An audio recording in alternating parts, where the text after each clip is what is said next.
अस्सलाम वालेकुम नाज़रीन, एक नए वीडियो के साथ मैं हूं आपका मेज़बान रज़ा अब्बास। यूक्रेन की जानिब से ऑपरेशन स्पाइडर लॉन्च किया गया।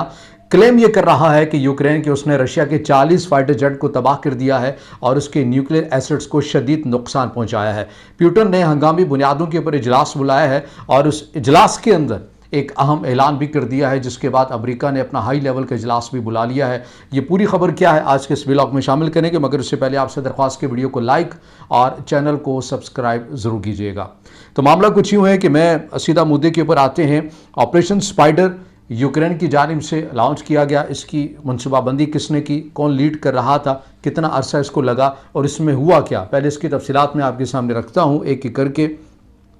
इसमें बताया यह जा रहा है कि यूक्रेनी फोर्सेस ने FPV ड्रोन से भरे ट्रक्स के ज़रिए रूस के कई फ़ज़ाई अड्डों के ऊपर ये हमला किया है। और इसके अंदर जो चीज़ हमारे सामने निकल कर आ रही है, मैं वो आपके सामने रखता हूँ कि यूक्रेन ने रूस के ख़िलाफ़ एक गैर मामूली और मरबूत ड्रोन हमला किया है, जिसे ऑपरेशन स्पाइडर वेब का नाम दिया गया है।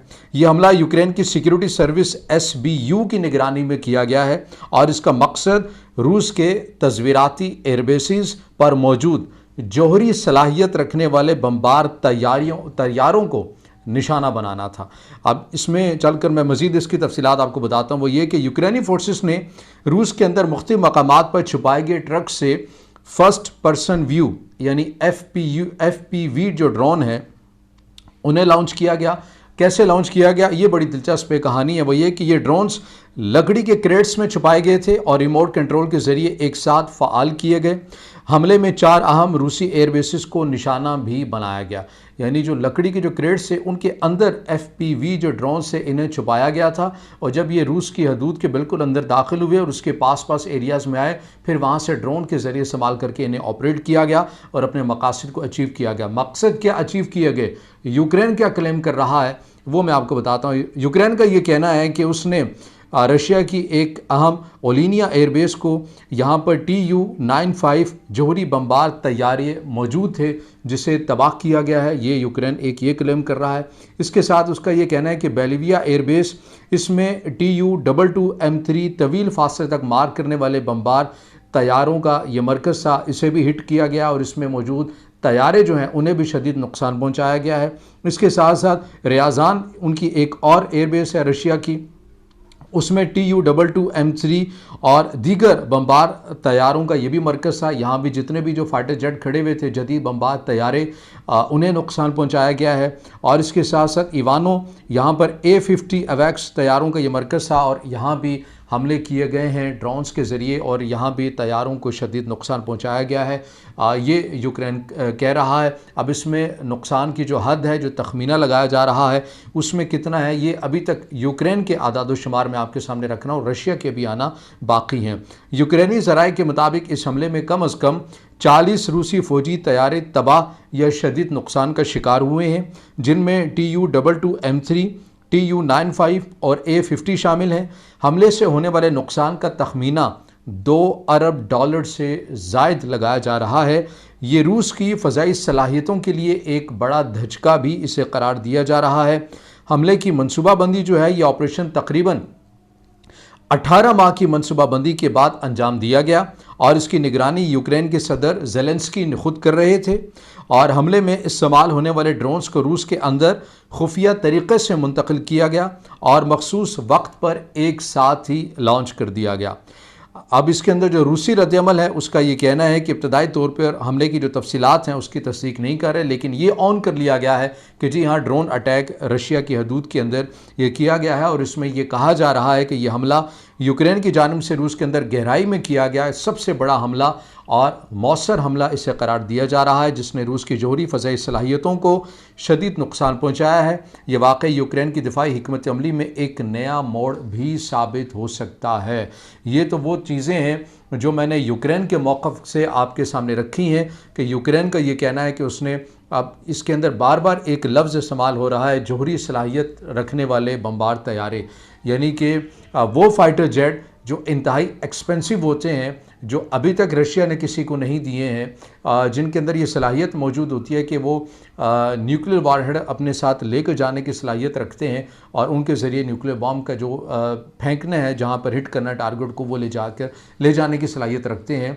यूक्रेन का ये दावा है कि हमने उन फाइटर जेट्स को नुकसान पहुँचाया है और ये ज़ाहिर है बहुत एक्सपेंसिव है, इसीलिए $2 अरब से ज़ायद का तखमीना लगाया जा रहा है कि रशिया को एक ही हमले में, वो भी ड्रोन अटैक के ज़रिए, इतना भारी नुकसान हुआ है।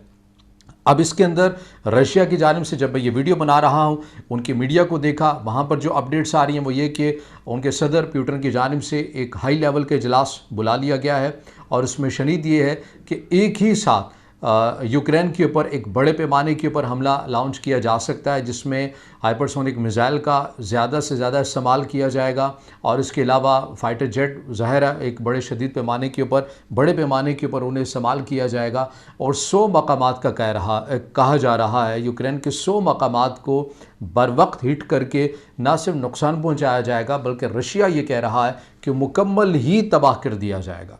ये रशिया की जानिब से अब ये चीज़ निकल कर आ रही है और आपको ये भी याद रखना चाहिए, ये एक ऐसे वक्त में हमले किए गए हैं जब इन्हीं दिनों में दोबारा से मुज़ाकरात होने थे टर्की की सरज़मीन के ऊपर यूक्रेन और रशिया के माबैन, जिसमें सालिसी का किरदार अमेरिका ज़ाहिर अदा कर रहा है लेकिन टर्की भी अदा कर रहा है।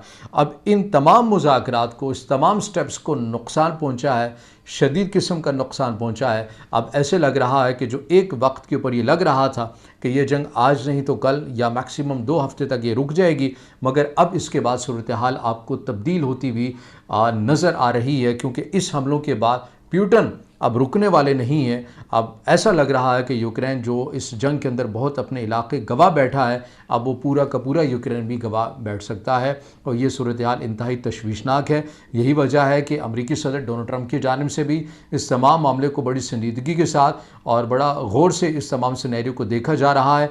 ज़ाहिर है यूक्रेन के पास, आपको ये बात नहीं भूलनी चाहिए कि यूक्रेन के पास जितनी भी टेक्नोलॉजी है, वेपन्स है, वो सारा का सारा या तो अमेरिका का दिया हुआ है या मगरबी ममालिक का दिया हुआ है। प्यूटन की जानिब से वार्न किया गया था बरतानिया को भी बिलखसूस, जब उस वक्त ये बात की गई थी कि बरतानिया एक बड़े अपने अहमियत के हामिल खसूसी तौर के पर मिसाइल यूक्रेन को देने का इरादा रखता है, जो रशिया के अंदर तक मारने की सलाहियत रखते हैं, वार करने की सलाहियत रखते हैं। उसके ऊपर प्यूटन की जानिब से कहा गया था कि अगर बरतानिया ने ये टेक्नोलॉजी यूक्रेन को दी तो फिर हम इसका जवाब यूक्रेन को नहीं देंगे। अगर हमारे अगेंस्ट से ये मिसाइल इस्तेमाल हुए, हम इसका जवाब बरतानिया को देंगे। उसके बाद तो ये ख़बरें सामने आई कि यूक्रेन की जानिब से इस डील को मुस्तरद कर दिया गया था, यूक्रेन को नहीं दिए गए। लेकिन अभी भी जितनी भी टेक्नोलॉजी है यूक्रेन के पास, ये सारी अमेरिका ही की दी हुई है या फिर मगरबी ममालिक की है। तो अब देखना यह है कि प्यूटन इस सारी सूरत हाल को कैसे देखते हैं। इस जंग का पैमाना आपको मगरबी दुनिया के अंदर भी जाता हुआ नज़र आएगा या फिर यूक्रेन मुकम्मल अब कंट्रोल जो है वो प्यूटन अब अपने हाथ में लेने जा रहे हैं। अब इससे जुड़ी जो भी अपडेट्स आएंगी आपके सामने रखेंगे। अगर आप समझते हैं कि वीडियो आपके लिए मालूमाती है, ऑपरेशन स्पाइडर की मुकम्मल तफसीलात आपके सामने रखी हैं, इसे दोस्तों तक शेयर कीजिएगा, वीडियो को ज़्यादा से ज़्यादा लाइक कीजिएगा, कमेंट्स में ज़ाहिर ख्याल कीजिएगा और चैनल को सब्सक्राइब ज़रूर कीजिएगा।